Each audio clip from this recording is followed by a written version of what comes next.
All right, guys. So some of you probably have already seen this video already, but I caught this from the Daily Caller, and it is actually a very interesting piece in regards to highlighting the differences between how people in these big woke cities like Washington, D.C., for example, feel about rioting and protesting versus those that actually live in the communities that have experienced rioting and protesting in the street. And to be more specific, is really highlighting differences in terms of how people feel about the rioting and the violence part of it. Okay. And I think that this video right here should get a lot more views than it actually has, because I think it kind of shows people that there is a distinct difference in terms of those who actually go through it and those who are just seeing it out on TV and supporting it from afar, right? And the differences in opinions between those who actually experience it and go through it and those who don't, who live in their elite liberal circles, is really not surprising to me, right? As somebody who has attended a liberal college, right, a liberal academic institution, I know how a lot of these people feel about these communities where these protests and riots happen, right? They have very, very, very low expectations, and they will basically try to use the whole system to justify things that are just wrong, right? Because again, they have low expectations. They don't think highly of the people that actually live in those communities. And this video right here, I think, really outlines that thought process that a lot of the elite liberals have, right? So let's get into it and I'm gonna react. If you're being violent, if you're destroying property, I don't think that's cool. I think it's an okay form of protest. Hey, I'm Lisa with the Daily Caller. Today we are north of Minneapolis in Brooklyn Center, and we're in Washington, D.C., asking people what they think of riots and looting. So Brooklyn Center in Washington, D.C. Okay, so Brooklyn Center obviously has been going through, the issues with the Dante Wright stuff. D.C., for the most part, again, is an elite liberal bubble, okay? Let's see what they say. What do you think about rioting? A lot of the looting that happened in Ferguson, just like here, is only caused by opportunists. So what he's saying there is something that I think a lot of people do say about this rioting and looting, right? Where, a lot of people in the communities, they're not destroying their own communities, okay? A lot of communities have been destroyed by outsiders, people who come from other towns to come in and see it as an opportunity to get some free Nike, to loot a Walmart, to loot a store, to cause destruction. And, I think it is important to clearly differentiate those who do want to peacefully protest, which I have no problem with. That's people's First Amendment rights. And those who are there to cause trouble, okay? Change needs to be made, and if it's not getting done in the traditional avenues, then rioting is a good option. See, there you go. Right there. Immediately you can see. She's saying, well, if change is not getting made, then you have to get violent, and rioting is a good option. Now, it's funny because, we're going to see what most of these people say, but I wonder if they would apply this same standard if it was a right-wing movement that was saying, oh, well, we're not getting the change that we want, so therefore we feel like we need to get violent. I wonder would they feel the same way. Guarantee you 9 times out of 10, the people that were looting are not from this area. If rioting is what gets people's attention, then I think that's necessary. When there's something like this goes on, the opportunistic people come out and they try to dehumanize this. I mean, I think all violence is bad violence, but in the case when systems aren't responding to any other forms of change, I can understand people getting frustrated to the point that they need to take other avenues. Wait. So again, what? Listen to what she's saying here. She's saying, well, the system's not working for these people. So, I don't like violence, but if they feel like the system's not working for them, then you know what? They just got to do what they got to do. Again, would they apply this same logic if it was a more right-wing protest, right? If a right-winger said, I don't feel like this system is working for us, we don't like it, and we've tried to change it through legal avenues, but it's just not working. So therefore, we need to riot in the streets. I wonder if they would be justifying it. I don't think they would. I think they would be saying it's just wrong, right? They shouldn't be doing that, and that they have to continue to fight the battle in a peaceful way and try to change the system within. But see, when it comes to the BLM movement, right? When it comes to Black Lives Matter, and some of these people, again, all of whom are not rioters, some of whom are rioters, a lot of people outsiders, opportunists, whatever, right? Oh no, it's justified, right? Because they subconsciously do not believe that black people have the ability to work within the system to make change, right? Or for those people that are affected by police brutality to work within the system to make change. They just fundamentally don't believe it. They don't believe that you can do anything for yourself, so they believe that, you know what, it's justified that you have to resort to violence. And they're okay with it because it's not in their communities. Now, if the violence was in their communities, I guarantee you, they'll be thinking a little bit different. But because this violence is affecting a community, right, that they're not a part of and that they're not in, all of a sudden, like, it's like, oh, you know what, I guess it's justified. I don't have to deal with it. That's literally how these people think. That's literally how they think. But they never think about those who are actually innocent and those who, again, do feel like there's some things that, are not done right when it comes to policing, and they want to express their views, which I have no problem with. What I have a problem with is, again, when it gets violent. Again, they're not thinking about those people. They're lumping them all in together and saying, well, you know what? Black people should just be protesting police brutality and rioting in the streets regardless. So they're not even trying to differentiate or be nuanced. They have no idea exactly who is committing these crimes and looting and burning the businesses down in these communities. They have no idea. They don't even care to educate themselves.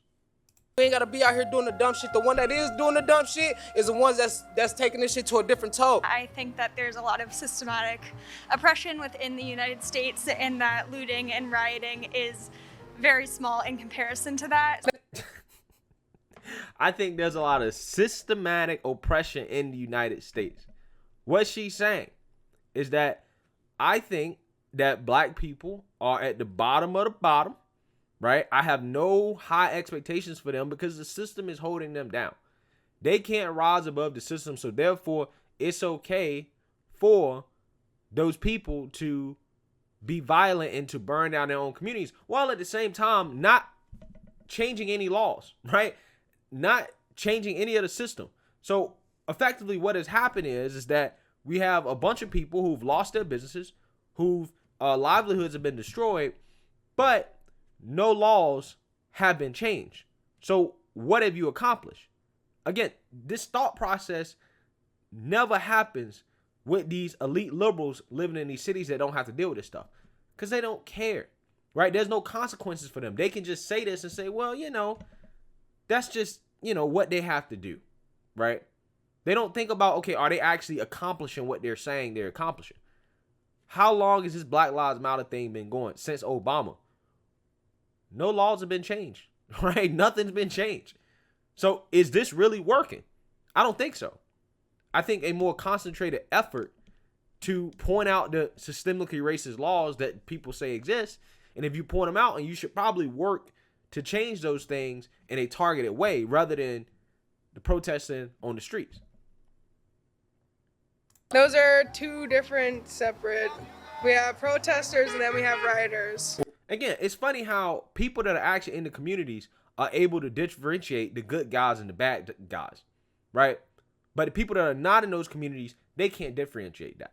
We're human and we want to be treated with respect, so we got to come out here and show we are human and bring respect. I do think that rioting is okay. And they disguise themselves as protesters, but really they're just out here just to cause damage. Is this guy a rioter? I don't know, man, because, he got some, I don't know if that earmuffs and a mask, like, what type of gear is this guy at?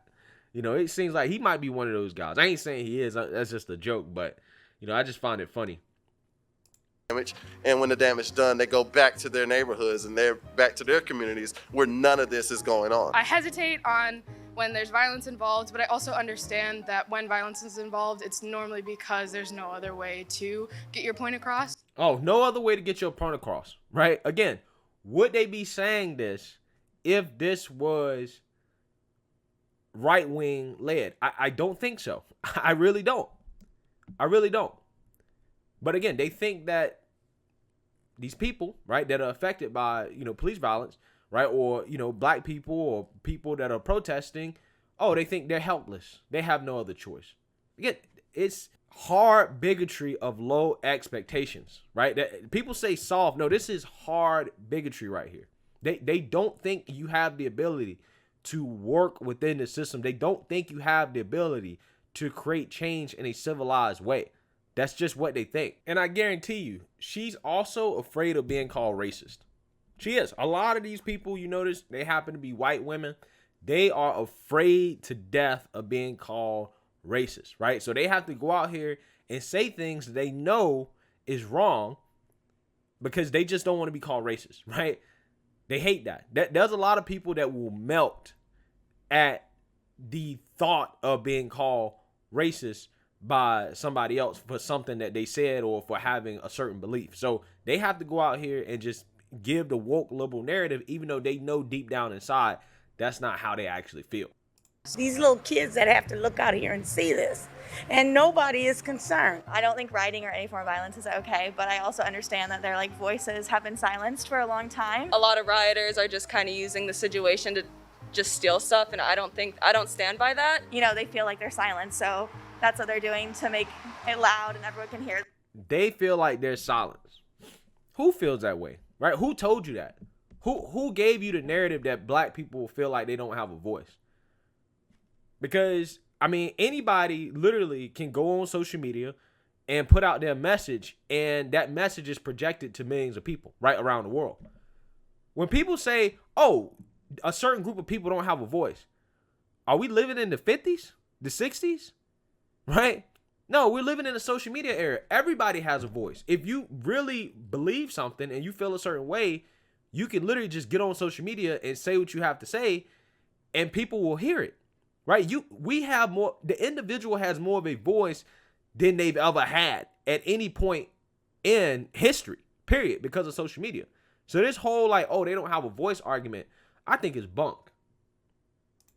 So yeah, I support it. That's not how it should be. That shouldn't be the norm. That shouldn't be happening at all.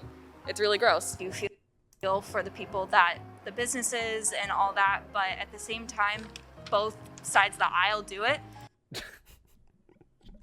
You feel for the businesses, but it is what it is. You got to do what you got to do, right? That's essentially what she's saying. And that's what she's saying. Both sides of the aisle do it. Both sides of the aisle don't do this. I guess she's referencing the Capitol event. That happened once. Which is, again, why, I reacted negatively to it, is because, that event gave liberals what they needed to justify whatever they're doing, right? Before, the right had the high ground in the sense where he said, well, at least we're not acting like barbarians in the streets because we don't get what we want. But, the Capitol kind of changed all that to a certain extent. But again, that's only one time. And people are just kind of pointing fingers right now. Peaceful protest has more impact on what's going on. Martin Luther King said something similar in his letters to Birmingham jail, similar to something like the riot is the voice of the unheard. I'm strongly against anyone damaging a store or looting, that type of thing. I think that's excessive. When it comes to these riots, it's just the community saying enough is enough. How can you tell somebody, the rage that you're feeling, channel your rage, or there's better ways to do stuff, because you don't know what somebody's going through internally. If you feel like you need to lash out, then don't get mad when people, address you as a looter or a rioter. Okay, so you got some people there that's in the communities that's trying to justify the looting and the rioting, and they're probably a part of it to a certain extent. You also have a lot of people that do have some common sense that are saying, no, burning down businesses, destroying property, looting, that's not right. Okay, so you have a mix of people who think a certain way about looting and rioting, but overall, I just think that the people who are actually in those communities, to a certain extent, don't condone the violent part of it. They don't condone the looting and burning down the businesses and all that stuff, right? They just want to peacefully protest. And again, I have no issues with peaceful protest. What happens is that when it turns into something that's violent, then yeah, I'm going to have an issue with it. But, again, it's just interesting how, you see a lot of these people in these, liberal cities like Washington, D.C. that happen to be white, that are trying to justify any way that they can. They know in their minds that it's wrong.